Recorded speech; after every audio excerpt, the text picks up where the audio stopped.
The reason I unsubscribed from WoW Dragonflight is very brief. I like Dragonflight. Dragonflight was one of the few expansions. Like, I did not like BFA. I like some things about BFA, but I did not like BFA. I hated BFA.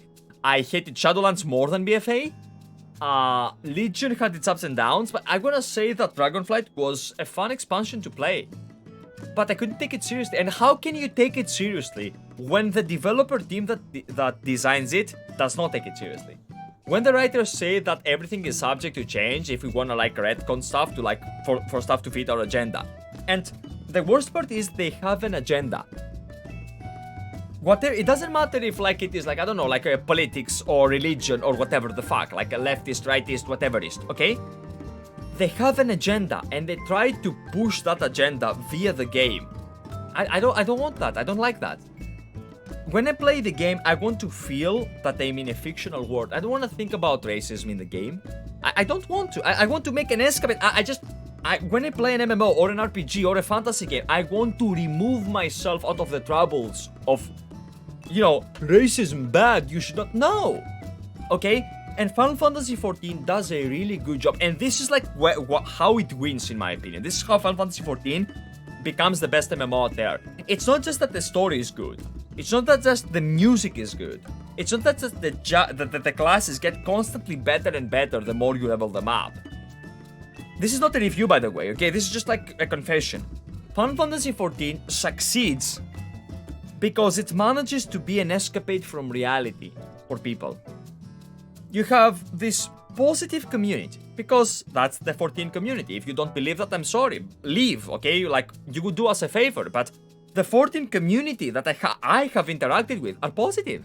They're welcoming, they're embracing the new creators, they're embracing the new players, especially to the Sprouts, right? You have a positive community, you have developers that love the game, and those two cultivate for a pleasant environment, right? For a pleasant, like, a place to grow. If you think about this, you can take a seed and you can put it in, like, I don't know, the most fertile land, you know, give it proper fertilizers and all these things, and it will grow and become a very beautiful tree. Or you can throw it in the asphalt and it will do nothing, it will just decay and die. Like, they don't take themselves too seriously, the Final Fantasy XIV team, but at the same time, they take their product very seriously. They know that when they deliver you something, I have a toilet paper, so this is what the gesture I'm gonna do. Like, when they deliver you this, they feel certain, and they feel not only just trust in what they offer you, they feel pride, they enjoy this. They're like, this is what we did, and they have pride in what they did. They take great pleasure in, like, bro, like, even if we take Soken's example into consideration, the guy had cancer. The guy was dying. And he was composing for us in the hospital. Now, he won against cancer, alright? He won. But what if he didn't? What if he hadn't? Like, it's a life or death situation. You win, you lose, but if you lose, you die, right? He had such love for the game. That's what he did. He just gave it his all. How? He was the sound guy and he gave us good sound. Nobu Ematsu, he was the sound guy, he gave us sound. Koji Fox, he was the meme guy, he gave us memes and the localization and so on. Like, you get what I mean, okay? Thoughts, balls, blah. Ishikawa, she was the writing guy, the girl. Like, I use guy as gender neutral, to be honest. She was the writing girl, she gave us like writing, right? Yoshi P, he was the leading guy, he led. And that's how a good game comes to be. There is no, like, how do you know the political agenda of Yoshi P? No, and you should never know, because why the fuck do you care? Why does it matter? Why? It doesn't. All you care about is the final product, and they respect that, and you see the building of that respect everywhere. Allow me to explain. Why did I leave the G pose? To show you guys something right here. The Aether Currents that I have unlocked, I have not unlocked all of them, as you guys can see here. But the ones that I did all of the questline, the entire questline. Why? Why would I do that? It's not obligatory. I can fly by doing just the first quest. Why did I do that? Why did I feel the need? It was not a need, it was a desire. The MSQ in Final Fantasy XIV, this one right here, it treats you pretty much like, it treats you like Jesus, okay? Like you're the chosen one, okay? Now, it's not a cheesy one. It's not poorly written. I love the MSQ. I would give the MSQ of Final Fantasy XIV a 9 out of 10, a 9.5 out of 10. And I will never give something 10 out of 10. 10 out of 10 is perfection incarnate. If I give something 10 out of 10, I feel that I am diminishing the value of perfection. It's a 9 out of 10, it's a 9.5 out of 10, okay? It's really good. But that's what you do as the chosen one. Every single micro rectangle, whatever the fuck that thing is up here, how you call it, we call it rhombo in Greek, okay? The yellow ones are how you experience the world as an adventurer. It reminds you, it's reminiscence of ARR more than it does with a diamond. Yeah, okay, a diamond, sure. It reminds more of the past, of ARR, of Heavensward, instead of the good quality writing that we got later.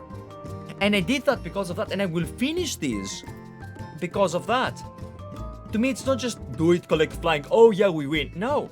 To me, it's do it, get the story, you win. FF14 does very, very positive things throughout the way it's written. Because everything it does, it takes into consideration what it is, and it builds upon that. Story is good. How can we enrich the MSQ?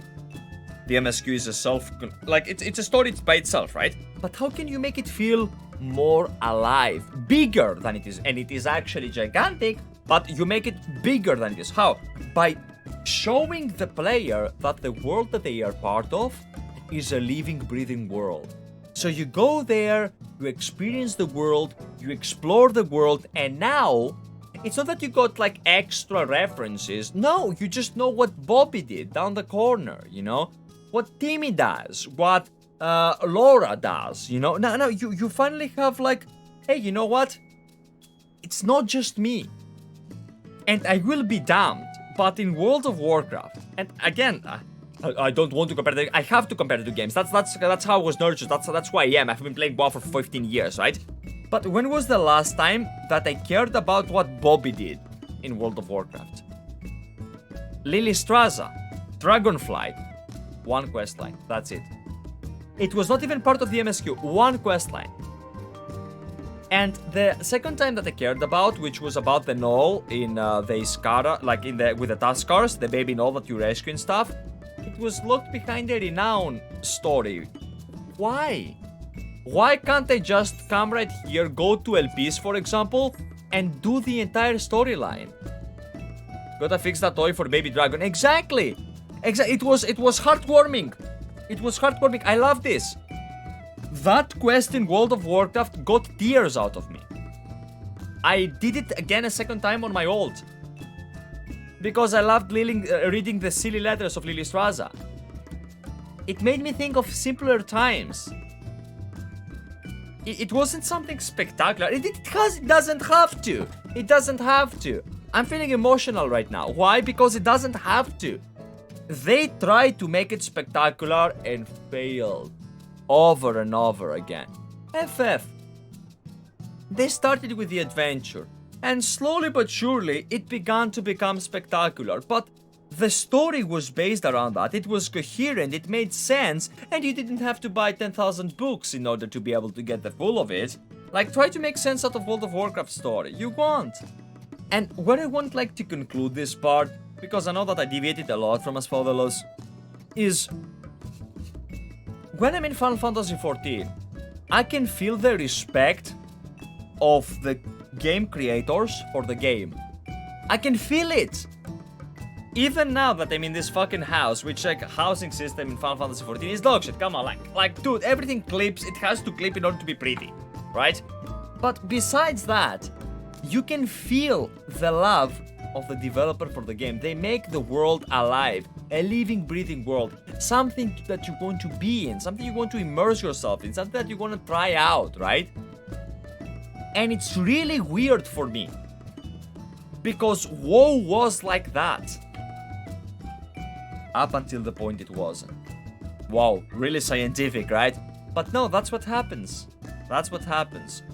When you save everybody and they never show you the outcome, or the impact of your actions in the world feels small. To this day, there is a sword in Silithus. A wound, the sword and the wound, like... Alex Afrasiabi, a guy that was alleged sexual harasser and whatever the fuck, you know, a creep, right? He promised back in BFA, when we didn't know that he was a creep, that they would fire the gun from Azura, from Azara, the zone, north of Jesus Christ, north of Orgrimmar. They didn't. Lies. Silly lies. False promises. Whereas like FF, they don't give you promises that are false. No, they just come out here and they do their thing, man. And just their thing happens to be good. And when you feel a respect like that, you can feel full, okay? Like, yeah, I think I'm gonna pause it here, like, for this part. I'm gonna move into a different subject. I don't know if I will upload this part on YouTube. If I do, thanks for watching, right? Sub, like, whatever, give me your opinion. If I do, I'm not even sure if I will upload this.